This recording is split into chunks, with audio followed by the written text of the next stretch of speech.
سورۃ الفاتحہ ترجمے کے ساتھ۔ بسم اللہ الرحمن الرحیم۔ شروع اللہ کے نام سے جو سب پر مہربان ہے، بہت مہربان ہے۔ الحمد للہ رب العالمین۔ تمام تعریفیں اللہ کی ہیں جو تمام جہانوں کا پروردگار ہے۔ الرحمن الرحیم، جو سب پر مہربان، بہت مہربان ہے۔ مالک یوم الدین، جو روز جزا کا مالک ہے۔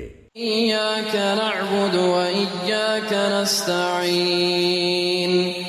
اے اللہ، ہم تیری ہی عبادت کرتے ہیں اور تجھی سے مدد مانگتے ہیں۔ اہدنا الصراط المستقیم، ہمیں سیدھے راستے کی ہدایت عطا فرما۔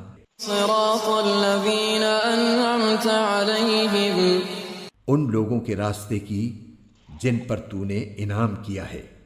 غیر المغضوب علیہم ولا الضالین، آمین۔ نہ کہ ان لوگوں کے راستے کی جن پر غضب نازل ہوا ہے، اور نہ ان کے راستے کی جو بھٹکے ہوئے ہیں۔ آمین۔